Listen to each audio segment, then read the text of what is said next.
Okay, well, this week's prophecy update, I think you will see in a moment, is that there's just too much to cover. We talk a lot, as you know, about the convergence of events that seem to indicate that this last period of human history, often referred to as the 70th week of Daniel, which includes a lot of other little periods within it, is about ready to unfold. There's certainly a lot of indicators of that. I'm just going to cover some things very briefly. This presidential campaign has been a little bit distressing to watch. Everybody's on edge. I'll share one story. By the way, there was, essentially a disturbance in Chicago the other night with some of the left-wing groups that were disrupting a Trump event that eventually caused the Trump event to be canceled. Of course, Bill Ayers, who was there in '68 causing the riots, was there the other night. Of course, he's a close friend of the president, and he's a terrorist, an unrepentant terrorist. But now he's involved in education, so I guess it's all okay. Interesting enough, this convergence of events that you see. Here's Google, probably one of the most valuable companies in the world. And you see down here on the homepage of Google the other day, it says this: supporting the UN global goals. So what do you think? So all of these strategic goals, the 2030 thing that we've talked about, Google's on board. And all the tech people have been beating a path to the door of the Pope to talk to him about things. So what are they talking about? I'm pretty sure they're not talking about doctrine or the sacraments or anything like that, mainly because the Pope doesn't talk about that much anyway. So I don't know exactly what's going on. It's just that everybody's getting behind this oneness thing. And this oneness thing sort of plays out in a whole bunch of different ways. One of which, this is a special edition of Newsweek that's coming out, spiritual living. And on there it talks about miracle crystals, essential oils, holistic foods, angel numbers, tarot cards, psychic awakenings, meditative pilgrimages. Introduction with John of God, the secret to peace and happiness. And one of the things they say in the accompanying materials with this, how underlying spiritual principles inspire shifts in consciousness, transform negative conditions, and create positive change around the world. And this is what we would expect, that the foundations of a global religious system are well underway and in place. And this stuff is seeping into the workplace through yoga, a thing called mindfulness. I talked about that probably a year and a half ago or so. Articles were in there talking about this meditation. Now they're calling it mindfulness. I went to a seminar, a legal seminar, and they were talking about meditation. That was a way to deal with stress. And to be honest with you, it stressed me out a little bit that they were talking about that, and because I know what the end game is in this. And so here's some of their goals: a world that works for everyone.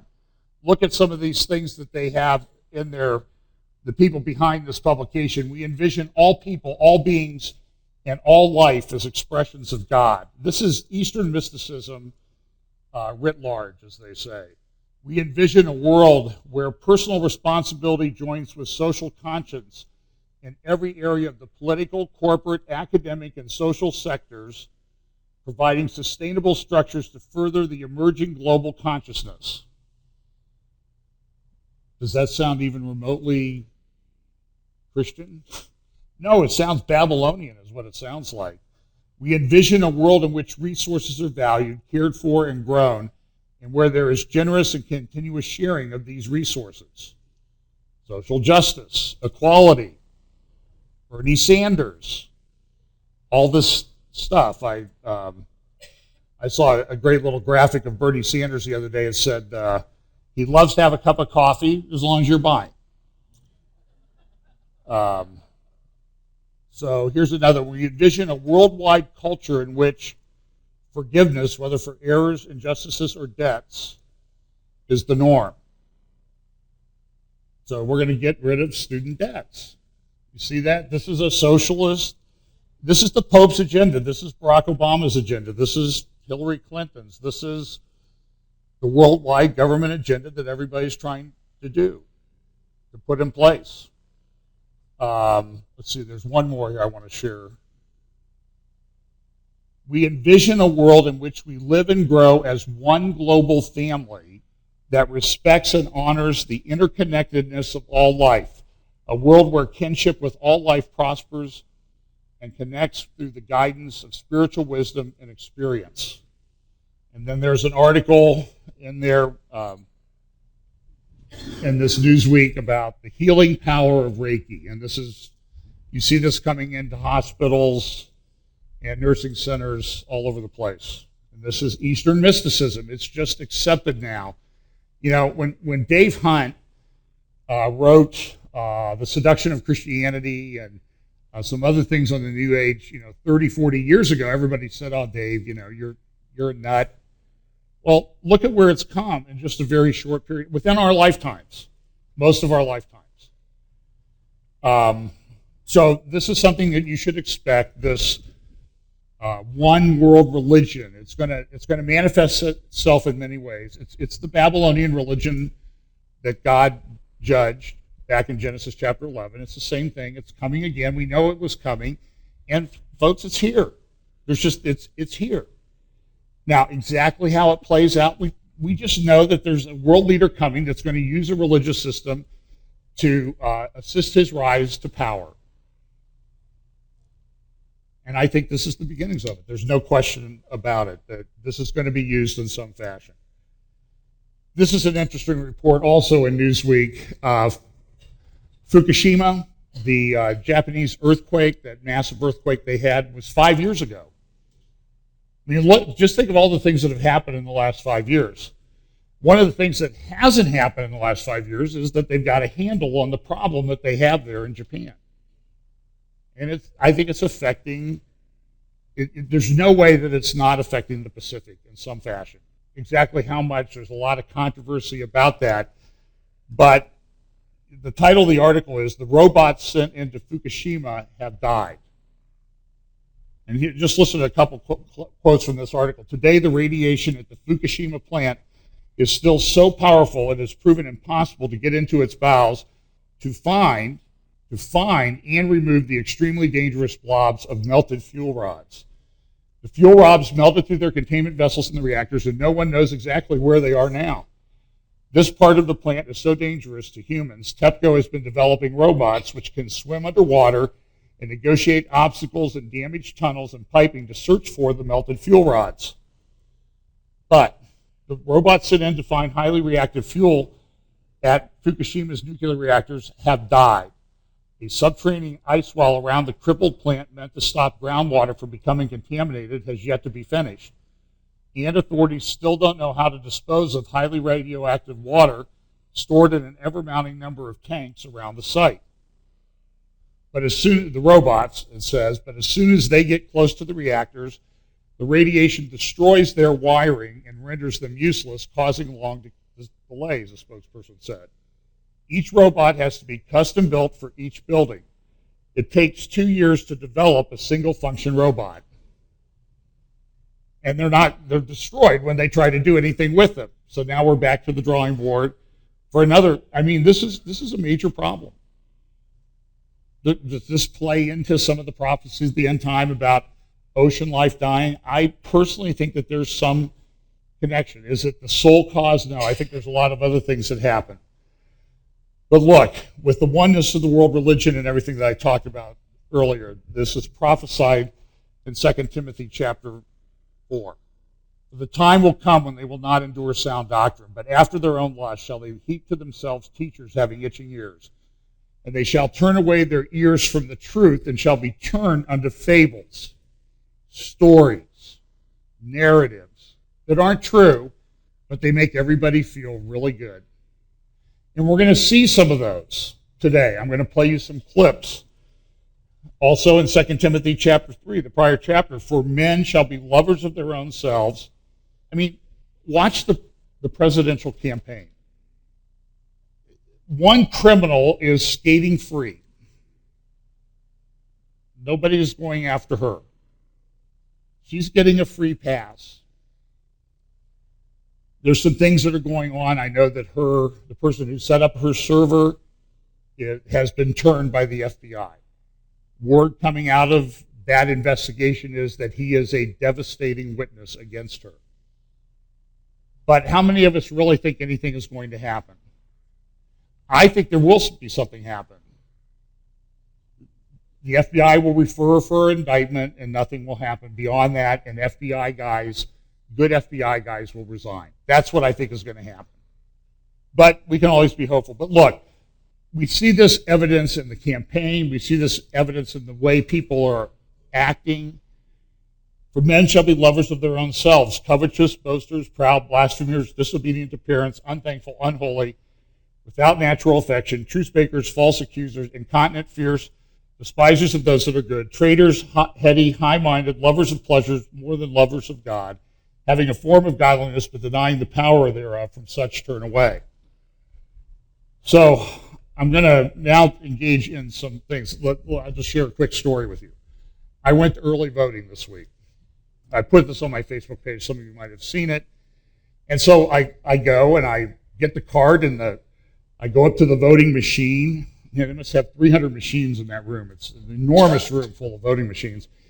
And the guy put in the little key to unlock the machine.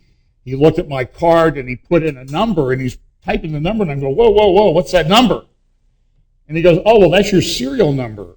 You know, that number is unique to you. Now, I'm not sure. I said, no, not that number. The number you're putting into the machine. He goes, oh, that's the style number. In Franklin County, there are over 2,000 styles of ballots because of, you vote by precinct and district and township and city and state, and you have a local state representative, et cetera. So 2,000 different ballots, over 2,000. But guess what the number? But I'm like, he goes, well, here, your style number is 660. Oh, he said, that's not good. It was 666. Then I looked at the ballot and I thought, that's about right. At least based on the way some people think about some of the candidates. So that's just a little side. I'm not drawing any prophetic significance to that. I'm not, saying that this is a proof that this. No, I'm not. It was funny because I was just sort of thinking. I told Pam when I got home, I'm like, what are the odds that of all the over 2,000 styles, the one I get is 666? And the answer to that is, well, 100%, apparently. Pretty high. And so this, just, maybe I told somebody maybe I should just go in the speaking circuit and talk about it, and write a book. The prophetic significance of your ballot style. But seriously, we live at a time, and in Matthew chapter 24, it tells us some characteristics of a time that's coming. And in that period of time, it says this, Matthew 24, verse 9. Then shall they deliver you up to be afflicted, and shall kill you, and ye shall be hated of all nations for my name's sake. And then shall many be offended, and shall betray one another, and shall hate one another. And many false prophets shall rise, and shall deceive many. And because iniquity shall abound, the love of many shall wax cold. I just ask you, does this sound anything like the world we live in today? What is happening to Christians overseas in Islamic areas? Are they being delivered up and killed? Yes. Are the foundations for that being put in place in our culture? I submit to you that there is no question in my mind that it is. Or do we have false prophets today? I know we have false teachers and false prophets in the church. They're legion. I mean, I could spend several Sundays talking about Bethel Church and the problems there, the bizarre stuff that goes there, passed off as Christianity, Spirit-filled Christianity. It's New Age junk. In that church and its satellite plants are growing in influence. And some of the stuff they put out, production-wise, is very good. Jesus Culture is their band. And the production values for that are good, but that doesn't mean that it's right. And people need to look at that stuff very, very carefully. But I saw an article in The Atlantic this week that I think indicates to you that this is coming in our neck of the woods, this persecution. Now, we still have a lot of freedom yet. But I'm just telling you, I've said this for a long time, and I think it's already starting to happen. People are going to lose their jobs. Corporate America is not going to tolerate people who take a biblical stand. Oh, they're all about tolerance. This article was in The Atlantic. It's called this, Are Christian Conservatives Religious Extremists? Listen to some of the things that they relate in this article. Conservative Christians share striking similarities with Taliban terrorists. Or at least that's the argument laid out by Kimberly Blaker in her 2003 book, The Fundamentals of Extremism, the Christian Right in America. Conflating leaders like James Dobson to focus on the family with Islamic fundamentalists, Blaker argued that America's traditionalist Christians also seek to indoctrinate youth with oppressive views of women, minorities, and LGBT persons through mind control tactics and intimidation. Now look, this book came out 13 years ago. At the time, it was sort of passed off like, well, she's just trying to sell a book. But now look at the survey results that the Atlantic relayed from a survey of Barna. But 13 years later, according to a new study by Barna Research, Americans believe that many Christians' beliefs and practices are so far outside of the norm that they deserve one of modern society's ugliest epithets, extremist. And so the book there is called Good Faith, David Kinnaman, Gabe Lyons, Being a Christian When Society Thinks You're Irrelevant and Extremist. One of these things that comes from people who claim that they're mainstream evangelical, but really when you read their stuff, they're really leftist. I don't have time to go into that. By the way, at Calvary Chapel Cypress yesterday, they had a great conference. Roger Oakland, Jim Fletcher, Warren Smith, great talks. Jim Fletcher did a great talk on Christian Marxism, which sounds like, how's that possible? Look at what's going on in the church today.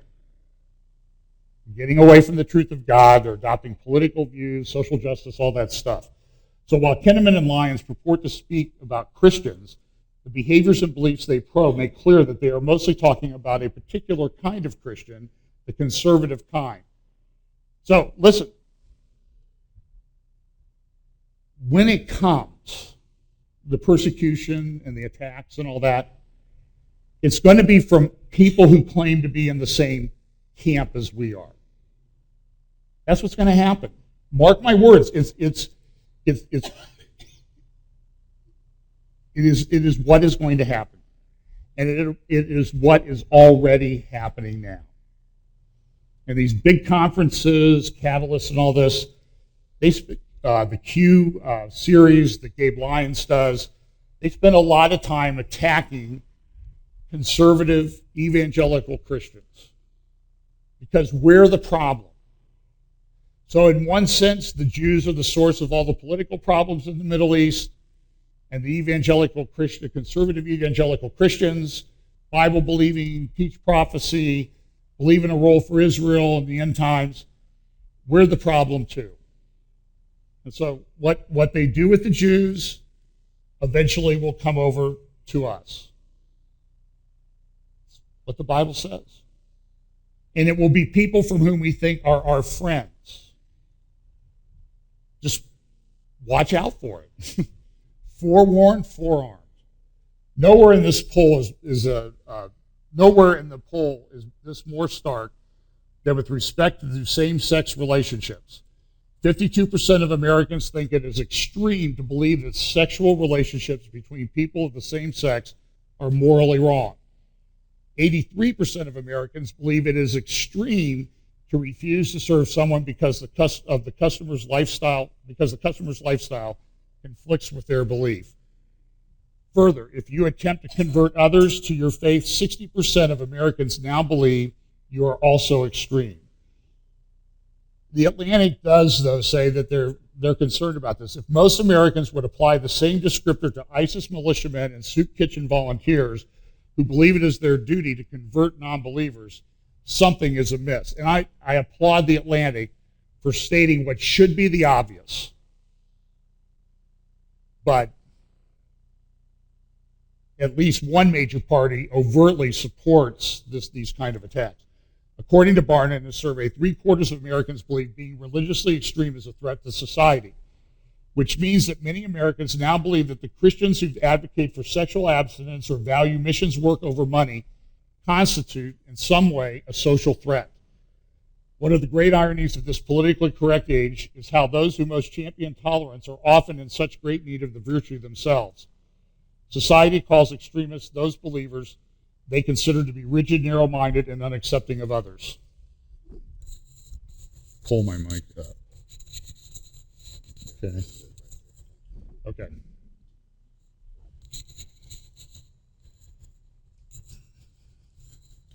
As the case with the mic, I am a 2X guy living in a 1X world, and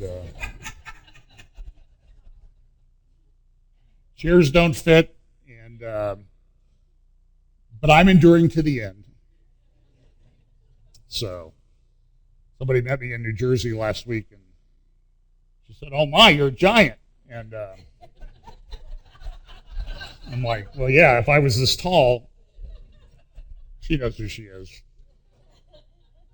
I would think I was a giant too." Okay, so one of the great ironies, so the people that advocate tolerance are probably as narrow-minded as anybody else. Carelessly painting, the Atlantic article goes on and concludes, carelessly painting such wide swaths with the caustic of Scripture is its own form of intolerance. It's refusing to accept those who are less accepting. It's coercing someone to convert to your way of thinking to keep them from converting others to their own. It's marginalizing one group to keep them from shaming some other marginalized group. It contributes to the very problem it's trying to solve. So I think the conclusion is great. The observations are troubling. The observations are prophetic. Now we're going to look at geopolitics very quickly. Of course, here is Obama flying off to Europe to tell Britain to stay in the EU. Why? Because he's the smartest guy around. Why wouldn't he go and help them out? I mean, why shouldn't they accept his help? I'm the guy. Now, I haven't talked about him much lately, so those days are over. Mercy is ended. So here's some interesting statistics. Arms trading around the world is increasing in certain areas. But look at this. Europe, arms imports are down 41% over the last 5 years. In the Middle East, they're up 61%. Prophetic? Related to prophecy? I think so. Look at some of these statistics. In Saudi Arabia, their imports of arms, the largest increase on the planet, Qatar's even higher. 275% up in 5 years compared to the prior 5 years in Saudi Arabia. 279% in Qatar. Even the United Arab Emirates are up 35%. China's increasing its exports. It's a very interesting phenomenon, and the secular press is noticing it, like what's going on. And when you look at that map, all of the major increases are in the Middle East area, in North Africa. Well, what's going on there? Who's trying to consolidate power and do something with their religious political system? Well, we all know who it is. And it's not Jewish people, it's not Israel, and it's not Christians. Saudi Arabia has major problems. It really is, in some respects, on the verge of collapse. They're floating loans. Price of oil is greatly affecting them.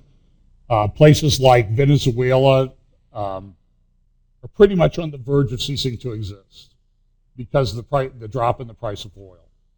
I don't know what will happen to Venezuela. I don't think it will be pretty, but this global recession is coming clearly coming. In Turkey, this was a publication. This is a sort of a free press, the free press opposition newspaper, Zaman, out of Istanbul. Shameful day for free press in Turkey. Zaman Media Group seized. I haven't seen the newspaper since. Erdogan took it over because they were critical of Erdogan and what he was doing. He's a tyrant. He's an Islamic dictator tyrant. So this whole situation in the Middle East is very fluid and changes from week to week. Here we have ballistic missile tests by Iran. Of course, I think this is exactly what the Obama administration told us would not happen, but if it did, we'll get really mad. And this was reported. The message printed on the Iranian missiles tested recently in Hebrew said this: Israel must be wiped off the face of the earth. The Operation Northern Thunder drill, where all these 20 different countries were gathering together, according to this report, is finished. We continue to have this problem in Syria. I should always say, what used to be Syria. The maps on the lines on the political map have changed. So while we put up a graphic like this and it looks like the outline of Syria, it's really a number of different countries now. And nobody knows exactly how it's going to end up. So the maps that were put in place almost exactly 100 years ago in the Sykes-Picot Agreement the lines are being erased and redrawn by the week as the influence of certain areas shifts. Here's a little prediction from STRATFOR, just a little video, no sound, about some of the things that we can expect over the next 10 years. Russia will collapse. STRATFOR predicts the country will break apart into a string of smaller regions. Part of why Putin is doing this is to hold it together. Then the U.S. will be responsible for securing their nukes. Germany will suffer from the euro crisis, leading the way to Poland's rise as one of Europe's leaders. There will be 4 Europes. The map of UK, Scandinavia, the Mediterranean, Western Europe, and Eastern Europe. France, Netherlands, and Belgium are kind of sitting out there by themselves. There will be 16 mini Chinas. Everything is fragmenting apart along racial and tribal lines. Somewhat geographic, but racial and tribal lines, which I also think relates to nation, ethnic group rising against ethnic group, which was what Jesus said in Matthew chapter 24. So we see all these things being put in place. And these things are really, in some respects, historically unprecedented. Now, if you will excuse me for a moment, in my haste to get this done, I ended up getting some of my slides. Okay.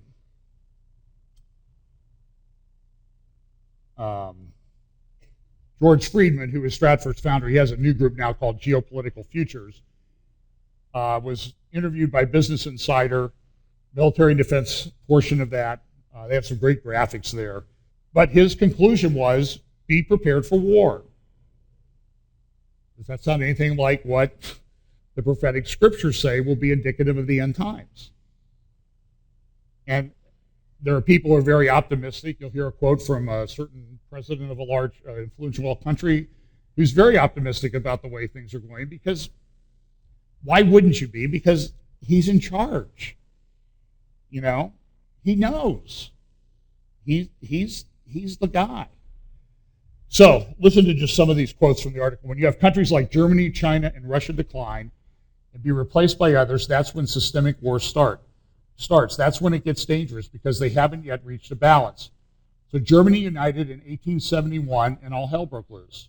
Japan rose in the early 20th century, and then you had chaos. So we're looking at a systemic shift. Be ready for war.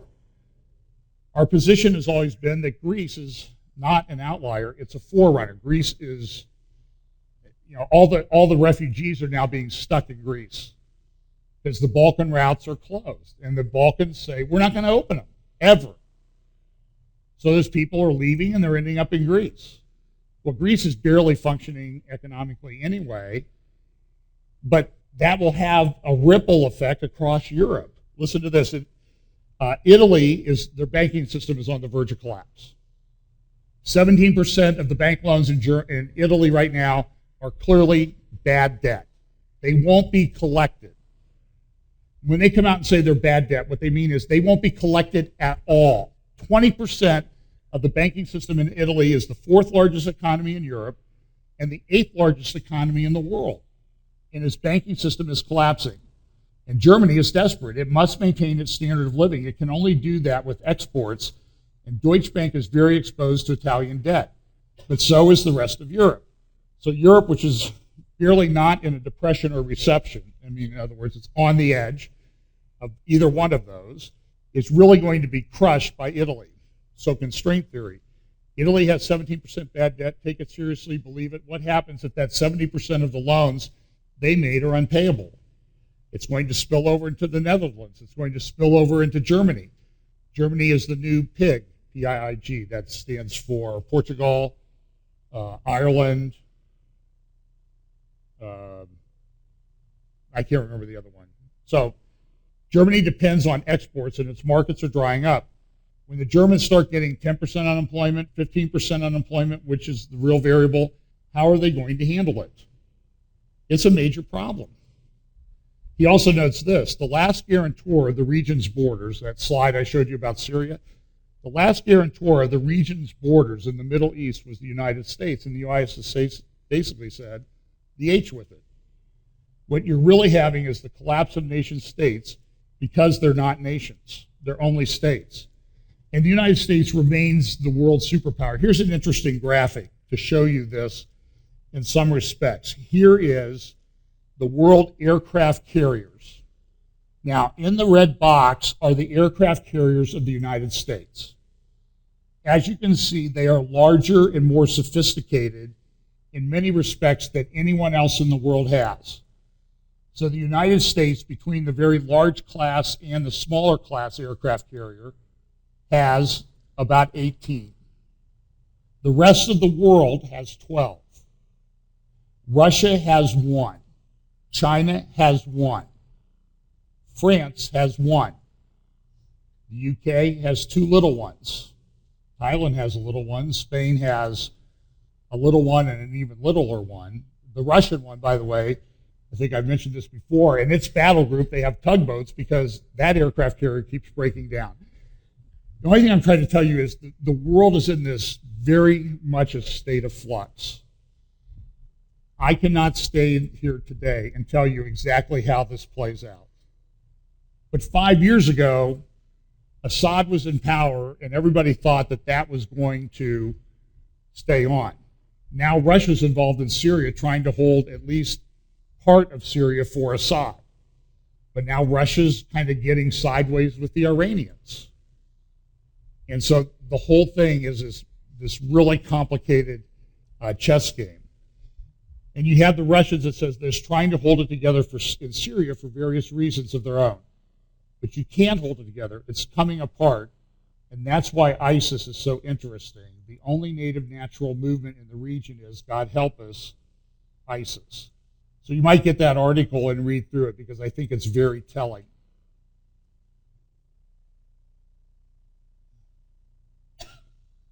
This is going to be a little bit, this may seem disjointed, but there's too much to get it organized this week in a very logical, coherent fashion. This conference took place in Bethlehem.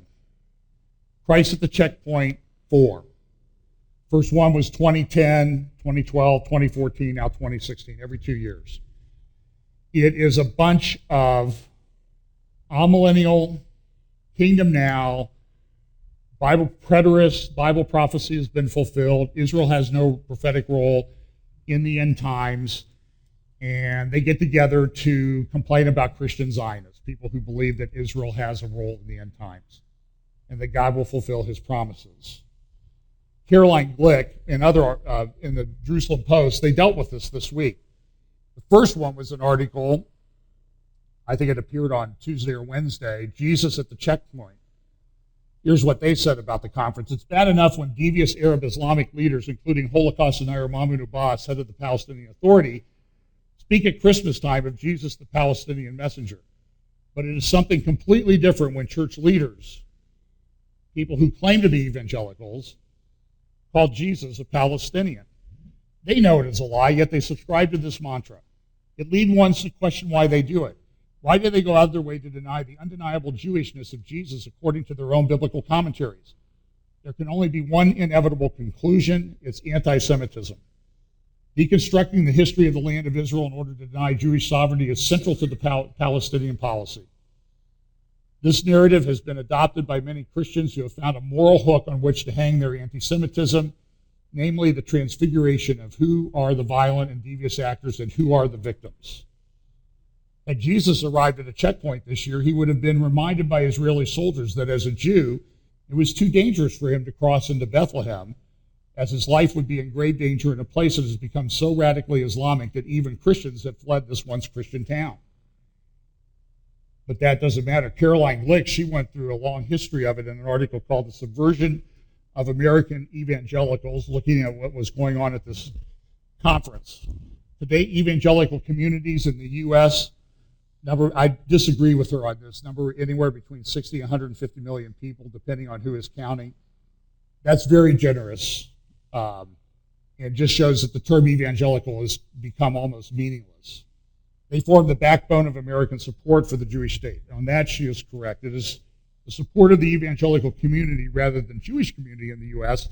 that ensures that come hell or high water, no matter how Israel is demonized in the media and in academia, the majority of Americans continue to support Israel. At least as far as Israel is concerned, the readiness of evangelicals to support the most anti-Israel candidate running for the Republican presidential nomination is no surprise. To understand why this is the case, the Christ at the Checkpoint conference taking place this week in Bethlehem is a good place to look. According to current replacement theology, Jesus was not a Jew, he was a Palestinian. The Jews are not a people. They have no rights to the land of Israel. Israel, it is asserted, has no historical or theological right to exist. And look, some people at the conference dispute this and say they don't hold to it, and to the extent that they got up and said that, I appreciate that, okay? But really, I watched a number of the videos. I think when Olivier Melnick is here, he's going to talk about some of the things that went on. Brian Schrager has a Facebook page. He posted a lot of things, tweeted a lot of things about what was going on at the conference. It's deeply disturbing. Caroline continues, the basic view encapsulated in the very name Christ at the Checkpoint. Today, a Jewish Jesus would be prohibited from entering Bethlehem. Jews are barred from entering Palestinian population centers because Palestinians have a habit of murdering them. So the image invoked by the name Christ at the Checkpoint ignores the reality of Palestinian terrorism. And it leaves us with an image of the repression of a Palestinian Jesus at the hands of the Jews. The replacement theology at the heart of the conference was made explicit. Was made explicit by Reverend Jack Serra, president of the Bethlehem Bible Conference at the 2012 conference. He went through, and I don't have time to go into it, he went through and he took the Valley of Dry Bones prophecy, which clearly relates to the nation of Israel in the end times, and he turned it into a thing about the Palestinians, the Valley of Dry Bones.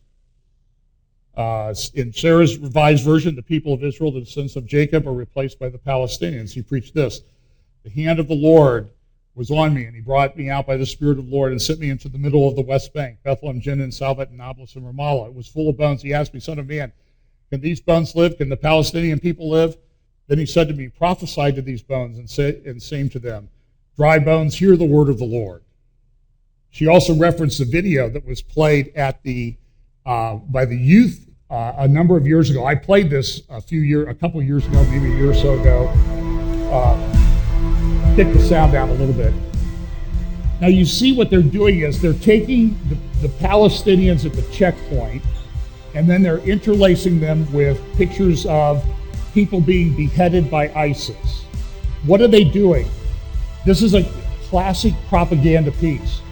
They're taking the images of people going through the checkpoint for valid security reasons and saying that the Jews who are putting them through these checkpoints are the same as the ISIS terrorists who behead Christians and others. It's pure propaganda. insert epithet here that I don't know if I can even think of the one that I want to describe. This is nonsense. Then it shows the people, and then it shows the swine flu virus. Because you know why? Because the Jews are like the swine flu virus. And they will get up at this conference and say, we're not anti-Semitic. They're liars. They are leftist liars. Leftism, at the heart of it, is full of lies. So, the implied message was clear. Just as Nazi propaganda depicted Jews as viruses, so the Christ at the checkpoint video depicted Israel as the moral equivalent of ISIS and the medical equivalent of swine flu. Good for her. Who funds this nonsense? Well, this man is one. His name is Mark Green. He is the heir to the Hobby Lobby fortune. He was, it's also funded by George Soros. Mark Green, by the way, is the former immediate past chairman of the Board of Trustees of Oral Roberts University. He is now trustee emeritus. So, who did they have speak at this? Got a few clips here. Here is one. You may know him as the Bible Answer Man, Hank Hannagraf. Christian Zionism predates secular Zionism by more than half a century. Again, bearing incredible truth to the notion that ideas have consequences. By 1948, Zionist murder, terrorism, and ethnic cleansing drove upward of 750,000 Palestinians from their land and from their home. And that, don't listen to this guy anymore. If you have his book, send him back. In the world. He wrote some good Zionists, ethnic cleansing is a defensible cruelty. But catch this. That is for cultural Zionists. They say it is a defensible cruelty, but Christian Zionists call it a divine command. From John Nelson Darby in the past to dispensationalists in the present, they forward the notion that God has covenanted to give Eretz Israel exclusively to the Jews. And when I talk about Eretz Israel, we're not just talking about Palestine. We're talking about a landmass approximately 30 times the present size of Israel and Palestine combined. We're talking essentially about the Levant and more. And this contention raises a question of greatest import. Does the promise to Abraham, to your descendants I will give this land from the river of Egypt to the great river Euphrates, provide a rationale for ethnic cleansing? Moreover, does... Okay. I have known Christian Zionists my whole life. I do not know a single one who supports ethnic cleansing. That is a bull-faced lie. That man is a liar. His eschatology is, in my view, it is totally apostate. In any of the books that he wrote or claimed to have written, there's some issues there, but I don't have time to go into that. Avoid him. He's a preterist. He believes all prophecy was fulfilled in 70 AD. All of Revelation was fulfilled. Christ came. Now you'll say this is nonsense. Nobody would say such preposterous things. Oh yeah? Let's go to the tape. Okay. To begin answering this question requires an understanding that the land promises God made to Israel have been fulfilled. In the far future, they are typologically fulfilled in the Lord, and in the final future, the promise of the land will be fully and finally consummated when Paradise Lost is reconstituted as Paradise Restored. He spiritualizes. While we might well define and defend the right of the secular state of Israel to exist, The contention that modern state of Israel is a fulfillment of biblical prophecy is indefensible. And while Jerusalem remains an important historical site as the typological city of David, the holy birthplace of Christianity, there is neither biblical nor historical warrant for treating it as the object of our eschatological hope. The essential point of understanding for John as well as for the rest of the disciples began to dawn at the time of Christ's post-resurrection appearances. Previously, they had been under the same misconception as modern-day Zionists.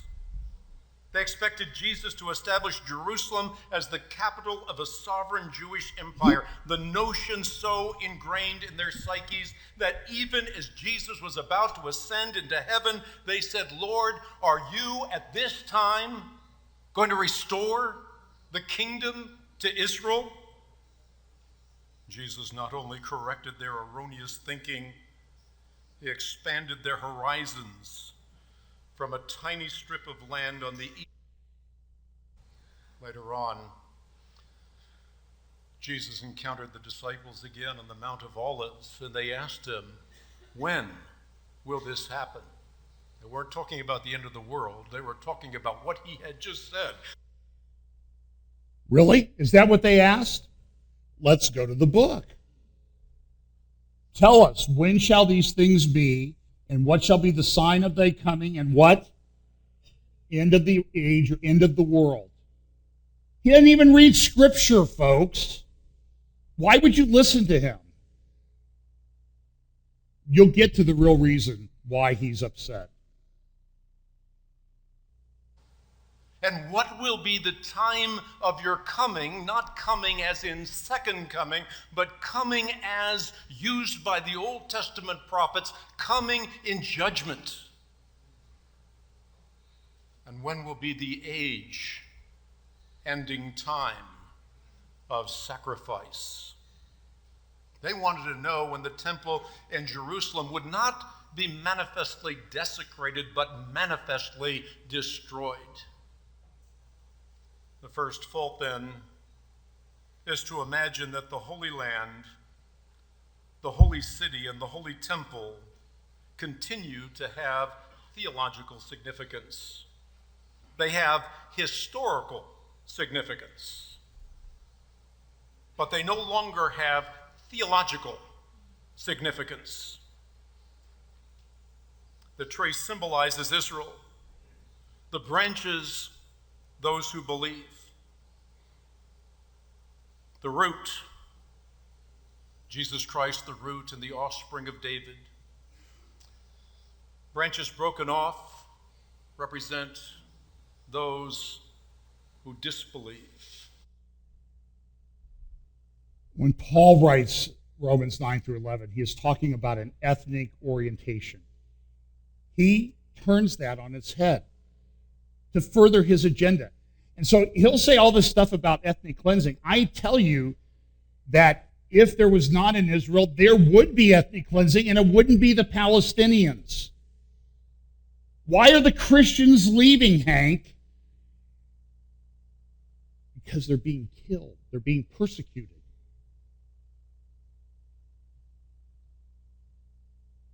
He did a debate with Mark Hitchcock. You can probably find it online, about the date of the book of Revelation. He says it's earlier. Mark Hitchcock says it's around 95 AD. Hitchcock destroyed this guy. I mean, destroyed him. You should look it up. I think I have maybe one more clip. I wrote a book called The Apocalypse Code. Here's Quite frankly, if you want to look at my books, you can go to equip.org. I'm not here to promote books. Whatever books I've had, I've given them away.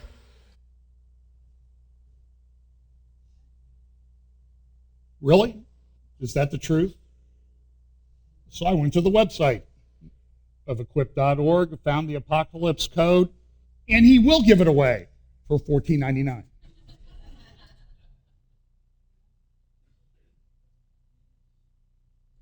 I'm only stating facts. I sound like Jacob Prash. I'm only stating facts. It's true. Now we'll get down to the real rub. But when I wrote that book, the pushback was enormous. There are some here today that I recognize that have blazed the trail before me. Dr. Gary Burge, Colin Chapman, Stephen Sizer. They have known what it takes to stand on this platform saying these things in this time. They have blazed the trail. They are the heroes. When I wrote my book, I saw the full force of Christian Zionism. The pushback that I got was enormous. I have been privileged to sell, not metaphorically, but literally millions of books. Our ministry took a hit in the millions of dollars, no hyperbole, directly attributed to this issue. That's the issue. Okay? Yeah, if you're giving them away, why do you bother about millions?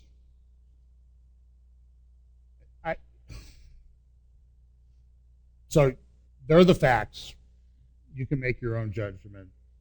I don't want to persuade you as to what he really is, but his words, it's what's the old saying? Being hoisted on your own petard, hanging yourself with your own words. So another report this week. That's all we're going to do from Christ at the Checkpoint. So I'm doing a mercy thing here. There are hours and hours and hours of this stuff. There were some good things said, okay? I will acknowledge that. But by and large, it's a screed against the Jews. The Jews, the Jews, the Jews. And it is infecting the evangelical church worldwide and in America. It's being very effective. But that's what we should expect. It says in Zechariah, all the nations will be gathered against Israel, Jerusalem. And do we see that happening? Here's Barack Obama. He's going to make one more charge. This is from the Wall Street Journal. U.S. to renew Middle East peace push. Two-state solution. He's still pushing for it. So that's what's going on in Israel. Now, I'm in a departure from the norm. I'm going to go a few minutes over because I want to cover this. It's just too much. So bear with me. I won't do all of the 65 slides I have left, I promise you. But I'm going to come close if I can. But I think this is important. Obama gave us interview this week to Jeffrey Goldberg talking about how great he has handled the Middle East. The story of Obama's encounter with the Middle East follows an arc of disenchantment. This is Jeffrey Goldberg. And why Jeffrey? I mean, this just shows how the media is in the tank for this guy even today. With the Middle East follows an arc of disenchantment. In his first extended spree of fame as a presidential candidate in 2008, Obama often spoke with hope about the region. In Berlin that summer, in a speech to 200,000 adoring Germans, he said, "This is the movement we must help answer. This is the moment, we must help answer the call for a new dawn in the Middle East." The next year as president, he gave a speech in Cairo meant to reset U.S. relations with the world's Muslims. He spoke about Muslims in his own family and his childhood years in Indonesia and confessed America's sins, even as he criticized those in the Muslim world who demonized the U.S. That's a very significant speech. We've played a lot of it here.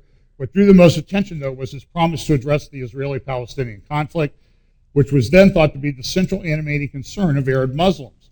His sympathy for the Palestinians moved the audience, but complicated his relations with Benjamin Netanyahu, the Israeli prime minister, especially because Obama had also decided to bypass Jerusalem in his first presidential visit to the Middle East.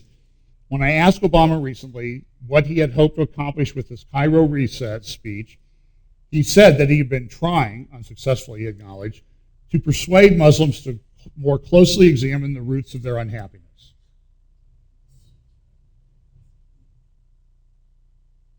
You know, I have to tell you, I have to start bringing ice packs up here.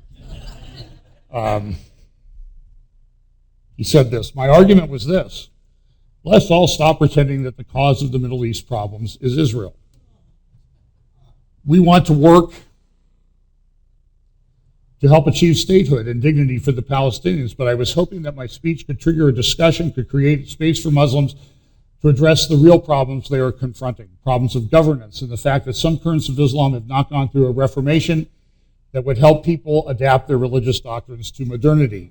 If that's possible, that is a very speculative notion, Mr. President. My thought was I would communicate that the U.S. is not standing in the way of this progress, that we would help in whatever way possible to advance the goals of a practical, successful Arab agenda, Islam agenda, that provided a better life for ordinary people. He said this.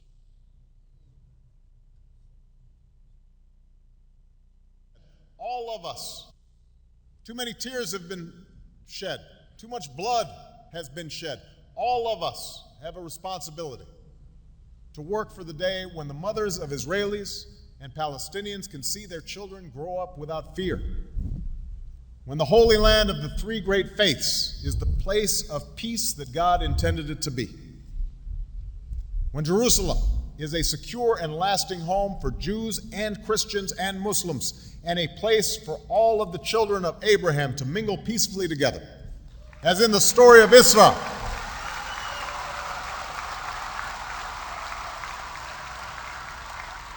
As in the story of Israel, when Moses, Jesus, and Muhammad, peace be upon them, joined in prayer.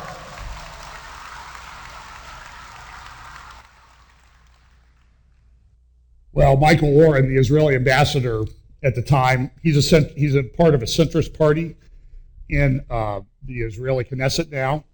He rejected Obama's claims that he made in the thing. Caroline Glick, when she saw it, she said this: has there ever been a more arrogant, insufferable, egotistical, and dense president than Obama? That was on her Facebook page. Go find her Facebook page and like it. If you do, I'm not saying whether you should or not, but I did. Where do you even start with this self-obsessed lump of incoherent drivel? What Obama essentially said was, I read Shakespeare, therefore I can perform open heart surgery. Or I like modern art, therefore I'm a good football player. Can he be any more mind-numbingly, aggressively arrogant, and willfully dense? Those are rhetorical questions, and a rhetorical question is a question that you ask to which the answer is obvious. And so I think you should know what the answer to those questions are, hopefully. So Oren said this. Oren said that the speech in question nowhere mentions that the Israeli-Palestinian issue is not the core of the Middle East other conflicts. On the contrary, it actually implied the opposite. He's exactly right. Anybody who read that speech, who is capable of, as they say, fogging a mirror, should be able to see that. In fact, explained Oren, the Cairo speech is the foundational document of the Obama administration's Middle East policy, and it is based on linkage, that everything in the region is linked to the Israeli-Palestinian conflict, and therefore, if you solve it, you will solve the region's problems. But over the next 3 years, Goldberg continues, as the Arab Spring gave up its early promise and brutality and dysfunction overwhelmed the Middle East, the president grew disillusioned. Some of his deepest disappointments concern Middle Eastern leaders themselves. And, it should. I mean, they've been very disappointing, okay? But now, why are they disappointing? Well, the Arab Spring gave up its early promise, and brutality and dysfunction overwhelmed the Middle East. And we know that happened. That's a factual statement. So who is the president upset with? Benjamin Netanyahu is in his own category. Obama has long believed that Netanyahu could bring about a two-state solution that would protect Israel's status as a Jewish majority democracy, but it is too fearful and politically paralyzed to do so. Oren responds, really? Netanyahu is one of Obama's deepest disappointments as a Middle East leader, more disappointing than Syrian President Assad, than former Iranian President Mahmoud Ahmadinejad, than ISIS chief Abu Bakr al-Baghdadi. Why then, if Obama's doctrine all along has been to link the Israeli and Palestinian conflict to the rest of the region's woes and to hold Netanyahu largely responsible, did he choose the present moment to say this is not what he had intended at the beginning of his presidency? there is coming, don't read too much into this, okay? If you think I've overstated this, Steve at FE Chapel is where you send your emails, and they may make them to me. But look, speaking lies will be a characteristic of a world leader in the end times. I mean, do we see this on many, many levels in our political process right now, let alone the guy who occupies the office? Obama has also not had much patience from Netanyahu and other Middle Eastern leaders who question his understanding of the region. In one of Netanyahu's meetings with the president, the Israeli prime minister launched into something of a lecture about the dangers of the brutal region in which he lives, and Obama felt that Netanyahu was behaving in a condescending fashion and was also avoiding the subject at hand, peace negotiations. So I'll tell you what, I went back to the archives, to John Haller's archives, Prophecy Update archives, and this took place in the White House on May 20th, 2011. And I remind you, this is just literally 2 months after the Syrian civil war, and the Syrian civil war was still in its infancy. It was just getting started. So Netanyahu went, and the president made a statement. You can get the transcript at whitehouse.gov, and then Netanyahu said this.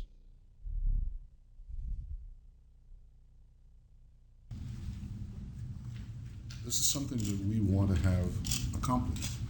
Israel wants peace. I want peace. What we all want is a peace that will be genuine, that will hold, that will endure. And I think that we both agree that a peace based on illusions will crash eventually on the rocks of Middle Eastern reality. And that the only peace that will endure is one that is based on reality, on unshakable facts. The President and the United States for ridding the world of bin Laden. So Israel obviously cannot be asked to negotiate with a government that is backed by the Palestinian version of Al-Qaeda. I think President Abbas has a simple choice. He has to decide if he negotiates or keeps his pact with Hamas or makes peace with Israel. And I can only express what I said to you just now, that I hope he makes the choice, the right choice of choosing peace with Israel. Now, that goes on for 6 or 7 minutes. I don't have time to play all of it. Is that the body language of somebody, the guy on the right, somebody who's warmly accepting what Netanyahu said? This was so obvious at the time. So what does a guy like, he rewrites history. That's why he had the interview with Jeffrey Goldberg, time to rewrite his legacy. And then it says this. Now, this is not in the video from that day, but this is what Obama told Jeffrey Goldberg had happened. Finally, the president interrupted the prime minister. Bibi, you have to understand something, he said. I'm the African-American son of a single mother, and I live here in this house. I live in the White House. I managed to get elected president of the United States. You think I don't understand what you're talking about? But I do. He doesn't like what Netanyahu says. He really hates it when Obama hates it when Netanyahu says something like this. UN. In our time, the biblical prophecies are being realized. As the prophet Amos said, they shall rebuild ruined cities and inhabit them. They shall plant vineyards and drink their wine. They shall till gardens and eat their fruit. And I will plant them upon their soil, never to be uprooted again. Ladies and gentlemen, the people of Israel have come home, never to be uprooted again. I believe that was in 2013 at the UN when everybody comes and speaks. So Obama said this, I'm not of the view that human beings are inherently evil. I believe that there's more good than bad in humanity. And if you look at the trajectory of history, I am optimistic. I believe that overall humanity has become less violent, more tolerant, healthier, better fed, more empathetic, more able to manage difference. Speaking great lies. I'm just saying that somebody's coming who will do that in spades. So yeah, the world is getting worse. This is what Dennis Prager said in his column. The world is getting worse, but this time America won't save it. He started off his article with this the other day. Europe is allowing another 1 million migrants from the Middle East, few of whom share Europe's primary moral values. One consequence is that European women are being sexually attacked in increasing numbers. Another is that the European countries are making criticisms of Muslims or Islam, no matter how rational the critique, a crime punishable by time and or jail time and or fines. In Sweden, they've told people, don't go out, okay, because if you're a single woman, don't go out alone. But if you get on and say something about it, you're going to get charged with a hate crime. It's, when you see this, it's just like, Lord, come quickly, because just fix this mess. I don't want to overstate it, but I'm concerned. I'm concerned about friends and family and how this is going to affect them and us. It's going to have an impact. So Obama does say this. Well, he's optimistic, but it's hugely uneven. And what has been clear throughout the 20th and 21st centuries is that the progress we make in social order and taming our baser impulses and steadying our fears can be reversed very quickly. Social order starts breaking down if people are under profound stress. Then there's a default position as tribe, us, them, a hostility toward the unfamiliar or the unknown. But listen, the subtext in all of this is, look, I'm here, I'm in charge, it'll be okay. That's what I'm reading. But then he goes on and he says something like this. In an earlier interview with Goldberg, ISIS is not an existential threat to the United States. Climate change is a potential existential threat to the entire world if we don't do something about it. And so I'm going to turn the sound down on this, guys, just because. So this is Senator Sheldon Whitehouse from Rhode Island, Democrat, asking Attorney General Loretta Lynch, hey, the Clinton administration sued the tobacco companies for lying under civil RICO. Why aren't you suing the oil companies and others now for lying about climate change? And Loretta Lynch says, well, we're looking into it. This is fascism. In fact, there's a statute, 11 U.S.C. or 18 U.S.C. Section 1001, that if you make a false statement in a federally filed document, you can be prosecuted. It's a serious problem. I'll close with this. There's Caroline Glick has a great article in Friday's Jerusalem Post. It talks about the fourth strategy. She goes through, and she says this. If you just give me a few more minutes, I'll finish up. This week, we learned that Lebanon is no more. It has been replaced by Hezbollah's Iranian colony in Lebanon.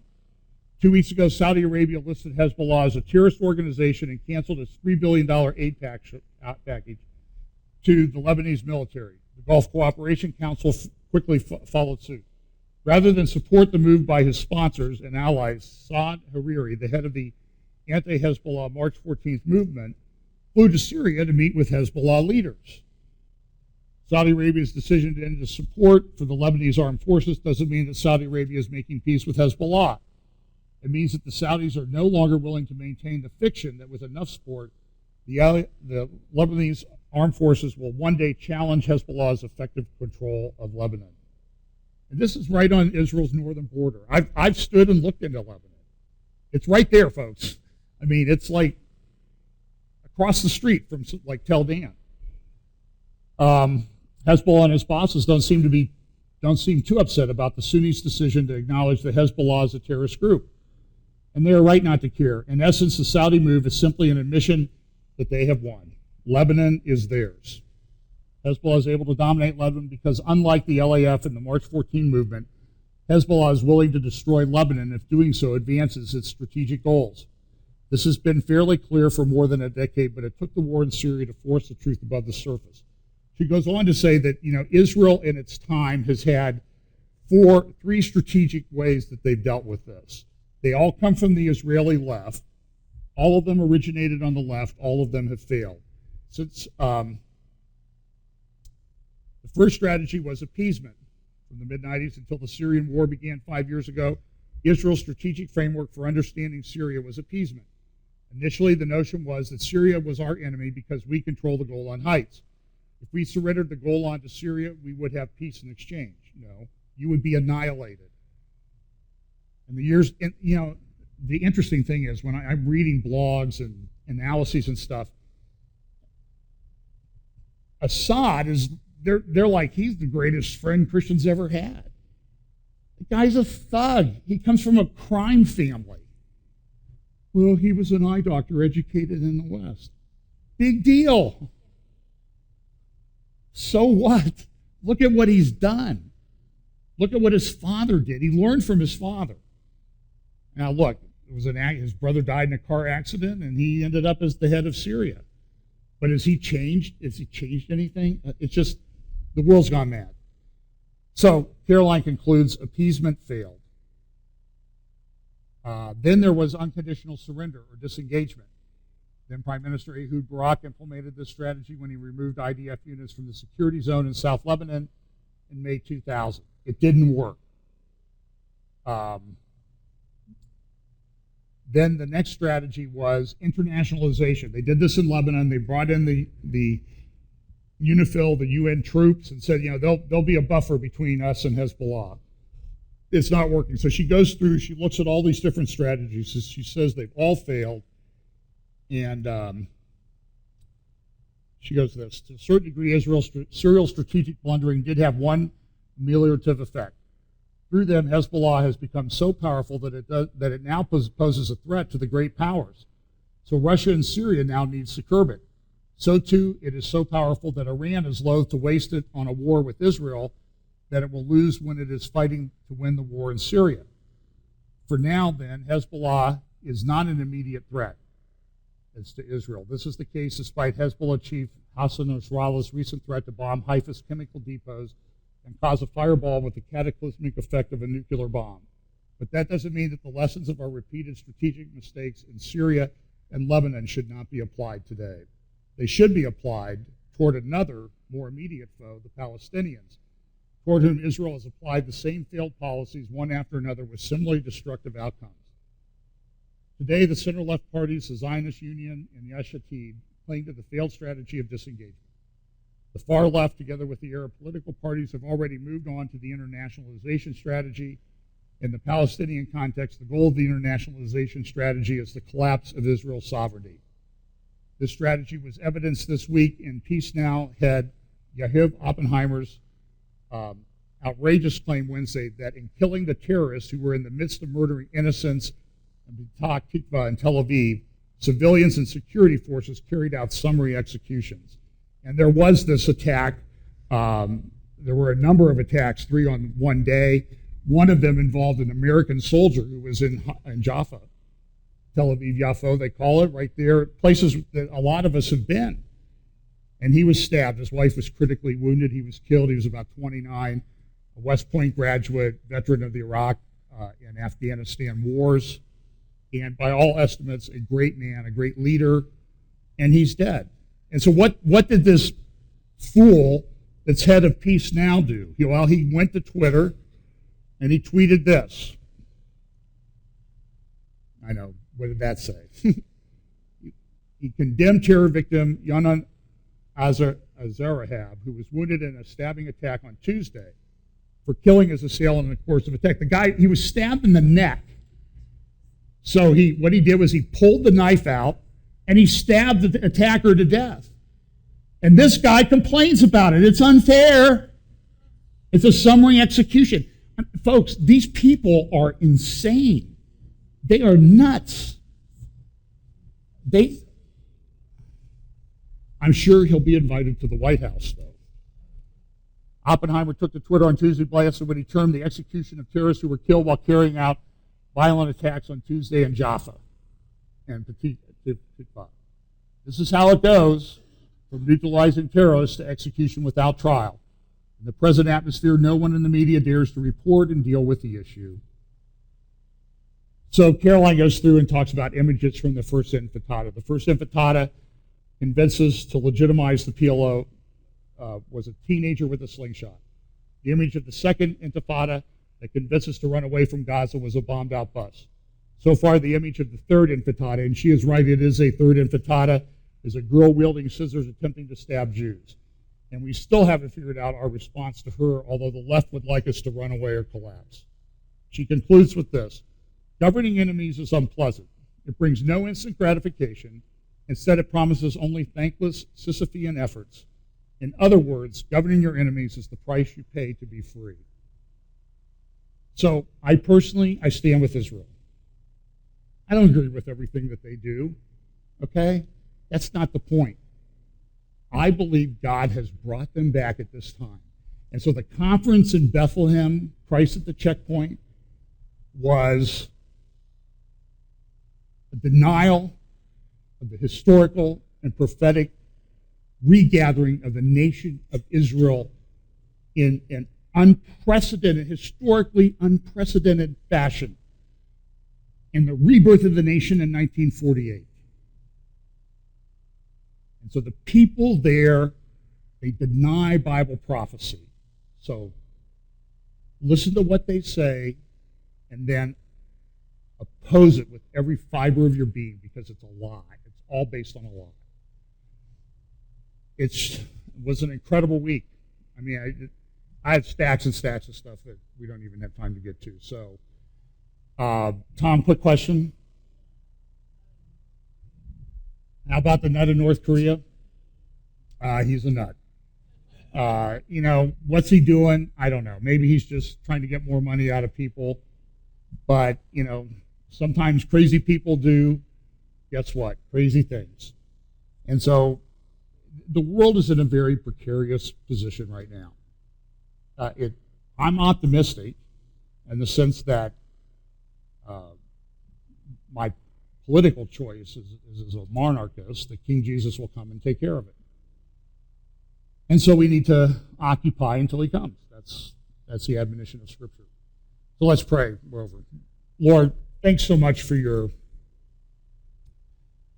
kindness to us and giving us a framework to understand the madness around us. But Lord, just giving us the knowledge isn't enough. Lord, help us take that and use it to share the gospel, to reach out to people and friends around us that desperately need to know you, especially at this time, if it is as short as it seems. So bless us as we go this week.